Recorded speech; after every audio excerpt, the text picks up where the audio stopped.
October 1944. Somewhere along the Siegfried Line, cold wind cut across the muddy fields where German and American patrols watched each other. In a dugout bunker, a group of German infantry passed around a propaganda leaflet showing cartoonish American soldiers lounging beside rolling kitchens, steam rising from silver pots. They laughed bitterly. "Field kitchens on the front," one scoffed. "They'll never survive real combat." For years, Wehrmacht doctrine had drilled the same lesson. Mobility and austerity were strengths. Hot food at the front was a luxury no real army could afford. German units marched with hard bread, cold sausage, and tins of ersatz coffee, often going days without a warm meal. It was proof of toughness, they believed. Meanwhile, reports from captured Allied soldiers described something unthinkable. Americans bringing rolling kitchens directly behind advancing lines, feeding troops under fire. In German barracks, this idea became a joke. Soldiers whispered that U.S. troops were soft-pampered, incapable of fighting without their floating restaurants. The propaganda reinforced this myth. Drawings of fat GIs eating steak while their tanks stalled, claiming their field kitchens slowed them down. But reality on the ground was different. American Quartermaster Corps had perfected mobile kitchens, steel trailers with insulated kettles, burners, and racks. They could be towed by jeeps or trucks, set up in 10 minutes, and serve hundreds of meals from a single location. And in the autumn of 1944, as U.S. units pushed through forest and mud toward Germany, these rolling kitchens followed.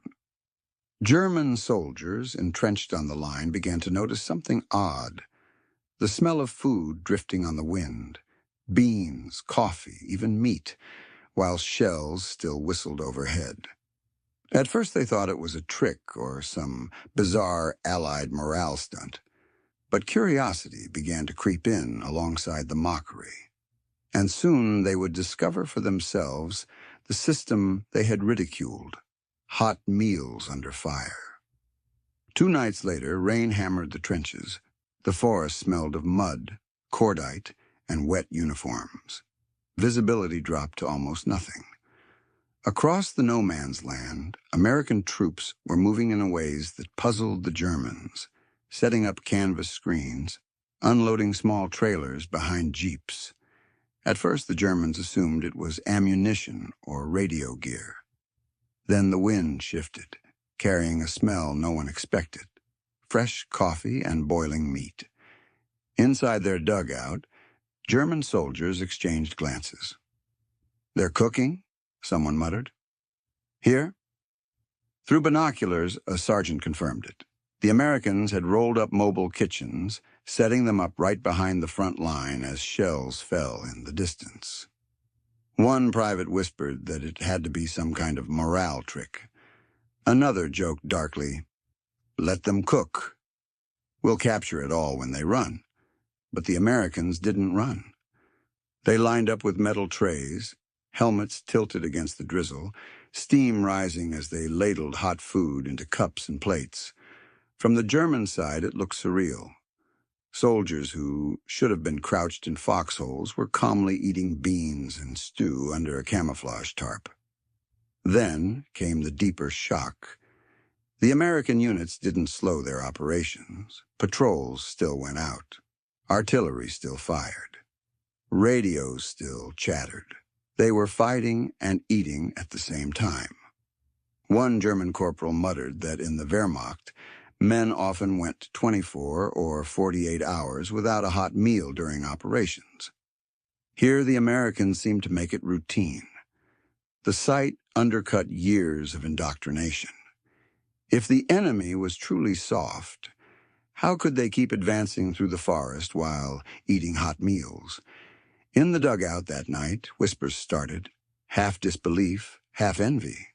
Someone said quietly, "Imagine soup." Just one bowl of soup. For the first time, the joke of the American field kitchen began to sound less like a joke and more like a question. And the answer to that question would come sooner than the Germans expected. The fighting that autumn was relentless.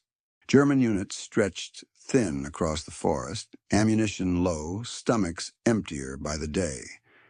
During a chaotic night skirmish near a crossroads, an entire German squad was cut off. By dawn, they were surrounded and ordered to surrender. Hands raised, they stumbled through mud toward the American lines, expecting shouts, rifle butts, maybe even kicks. Instead, they were met with brisk efficiency. An American sergeant frisked them for weapons, tagged their uniforms, and directed them toward a cluster of tents behind the front. At first, the Germans thought they were being moved to an interrogation area. Then the smell hit them: coffee, onions, and something richer. To their disbelief, a mobile kitchen sat under camouflage netting, its kettles steaming. Soldiers with aprons, not rifles, ladled food into metal trays. The prisoners were lined up next to American troops who'd just come off patrol. No separation, no barking guards, just trays and steam. A cook gestured to a German prisoner and held up a ladle of beef stew. The man hesitated, glancing at his captors. The cook shrugged and poured it anyway. It was thick, hot, flecked with potatoes and carrots. The prisoner's hands trembled as he took the tray. He had eaten nothing but cold bread and tinned meat for days. When he tasted the stew, his eyes widened. It wasn't just food. It was warmth, salt, fat, the building blocks of strength. Around him, other prisoners stared into their trays as though they'd been handed treasure. Some muttered disbelief. Others simply ate in silence, cheeks flushing with heat. An American guard set down a metal jug of coffee. One German sniffed it suspiciously before sipping. The bitterness startled him, but the warmth melted through his body like a shock. In that moment, the years of jokes about soft American soldiers collapsed. Under fire, in the mud, these men still managed hot meals, and now so did their captives. For the prisoners, the field kitchen was no longer a myth. It was their first glimpse of a system built on abundance and planning rather than endurance alone. That first meal as prisoners marked a turning point. The Germans, still damp from the forest, sat under a tent designed for mobile feeding, trying to understand how such a thing even existed on a battlefield. They had always imagined supply lines as fragile, easily cut. Yet here the Americans moved food forward like ammunition, with precision and speed. A captured German sergeant, once in charge of rations himself, stared at the steam kettles. "How?" he muttered. "How can they do this here?" An interpreter explained every U.S. infantry regiment carried its own field kitchen platoon. Truck convoys delivered rations on a strict schedule. Mobile kitchens heated food in insulated containers so it stayed warm for hours. This was not improvisation, but a system refined since 1942. The Germans listened, stunned. In their army, cooks stayed far behind the lines, meals arriving cold, if at all. One prisoner whispered to another that during the Russian winter, his unit had boiled snow to make soup, while here the enemy fed even prisoners real meat. Outside, trucks rolled up with more supplies. Sacks of flour, crates of canned goods, barrels of coffee. The process ran like clockwork despite artillery thuds in the distance. The Americans treated the kitchen as vital equipment, like artillery or radios. They rotated cooks forward under guard, ensured the kitchens were mobile and protected. The Germans began to understand the deeper shock. Hot food wasn't softness. It was logistics, planning, and morale. An older prisoner muttered, "They don't just fight with guns. They fight with food." The others nodded slowly, spooning stew into their mouths. Even the utensils impressed them. Trays with compartments, mugs designed to clip onto belts, food stored in vacuum-sealed tins. To soldiers raised on scarcity, these were not luxuries, but evidence of an industrial machine capable of feeding armies like cities. And in that realization lay the first crack in the myth of German superiority. A recognition that the enemy's true power lay not just in weapons, but in its ability to nourish men under fire. By the second week of captivity, the German prisoners no longer stared at the field kitchens with disbelief. They began lining up calmly, trays ready, as if they had always eaten this way. Morning coffee became their first ritual. Steam curled above metal mugs as frost still clung to the ground. For men used to ersatz brew, the real thing was almost intoxicating. The Americans insisted on regular meals, breakfast, lunch, and dinner at set times. It felt strange to soldiers trained to eat whenever and whatever was available. Prisoners were assigned simple tasks in the kitchen: peeling potatoes, stacking trays, cleaning kettles. At first, they balked. Then they realized the work came with extra ladles of stew and an occasional slice of bread. Through this, they saw how the system worked up close. Everything labeled, weighed, timed. Fuel measured to the gallon. Recipes scaled to feed hundreds. A corporal who had once mocked American softness found himself admiring the efficiency. He whispered to another prisoner, "They treat food like ammunition." Even the guards rotated through the kitchen, learning basic cooking. No one was exempt. It was part of the Army's discipline. Everyone understood supply. Everyone ate together. Some prisoners began to regain weight, their cheeks filling out after months of lean rations. Others felt their strength return, hands no longer trembling with hunger. The kitchen became a point of quiet fascination. Between ladling soup and washing pans, they asked questions about the strange stoves, the insulated food cans, the spices they had never tasted. One American cook, speaking slow English, joked that hot food was a secret weapon of the U.S. Army. The prisoners chuckled, but part of them suspected he was right. In the barracks at night, the men compared notes. Some dreamed aloud of building similar systems in Germany after the war. Others simply marveled at the idea of warm meals as a right, not a privilege. The transition was more than physical. It was psychological. Food had been a symbol of scarcity, of endurance. Now it became a symbol of abundance, of organization, even of respect. The prisoners began to understand that their captors' strength did not lie solely in weapons or numbers, but in a mindset, logistics as the lifeblood of war. And in adapting to that mindset, they started to see the war and themselves in a new light. Winter deepened around the camp. Snow coated the barbed wire, and the sky stayed pale and low. Yet inside, the kettles kept steaming and the meals kept coming. German prisoners, once gaunt and wary, now stood straighter at roll call. Their uniforms still bore the stains of war, but their bodies were regaining health. The food became a bridge of understanding. At first, it was simply survival. Now it was conversation, curiosity, and the first cracks in the old belief system.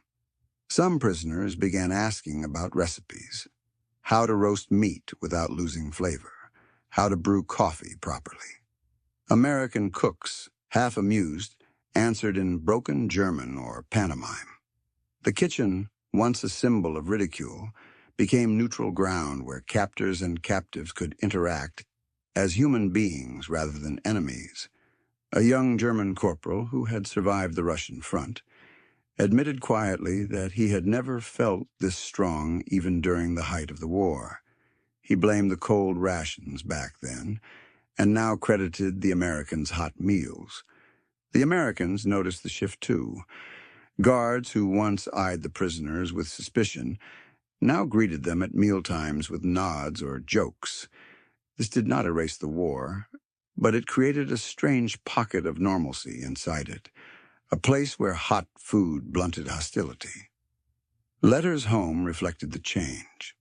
Prisoners wrote about the field kitchens almost as much as they wrote about their families. "We eat hot stew twice a day," one wrote. "It is better than our own army ever gave us." For the German officers among the prisoners, the revelation was tactical. They began to understand that the American fighting machine was not just brute force, but an integrated system. Logistics, supply, morale, and fighting all intertwined. Some whispered that this might be the true reason for Allied success. Tanks and planes were visible, but kitchens and convoys were invisible weapons. The camp itself began to feel like a classroom. Each ladle of soup was a lesson in how an industrial society fought a total war. And for many of the prisoners, the lesson was bitter. They had been taught to sneer at softness, but now they saw that comfort could be a form of power. That realization marked the turning point, from mockery to respect, from envy to understanding. By spring 1945, the war was tilting to its end. The once defiant German prisoners now watched Allied convoys roll past, their trailers lined with field kitchens still feeding troops on the move. Inside the camp, the daily rhythm continued. Hot food at dawn, warm stew at dusk. The prisoners could measure their captivity not by punishments, but by meal times. What had begun as disbelief had become routine. The smell of coffee no longer startled them. The clatter of trays no longer felt alien. For many, this consistency planted a seed. If an army could treat even captives with this level of care, what did it provide its own soldiers? What could Germany have been if it had done the same? Some men quietly resolved to copy these ideas after the war. Better kitchens, better logistics, more respect for troops. They spoke of it like rebuilding a bridge no one had noticed was broken. American guards, meanwhile, saw the change in the prisoners' faces. The hard stare of defiance softened. The questions turned from why to how. In evenings after work details, prisoners gathered near the fence line and watched American convoys arrive. Trucks unloaded supplies with the same precision that had shocked them months before. They realized that this was not an accident of abundance, but a deliberate doctrine. Morale as strategy, food as fuel, hot meals as a weapon against despair. In their letters home, some prisoners wrote almost wistfully of the field kitchens. They described the kettles, the coffee, the bread, as if chronicling a strange new civilization. For others, the memory of that first hot meal would remain sharper than any battle they had fought, proof that their old image of the enemy had been wrong. Years later, when historians interviewed them, many pointed to the American field kitchens as one of the greatest shocks of their captivity. Not the fences, not the guards, but the food. In the end, the field kitchen had done something no propaganda could. It had changed minds. It had shown that strength could wear an apron, that power could serve soup under fire. As the war ended and the prisoners prepared for repatriation, they knew they would leave with more than their freedom. They would carry a lesson about an army that fed as fiercely as it fought. And in that lesson lay the lasting impression that hot meals under fire were not a sign of weakness, but a quiet, unstoppable form of power.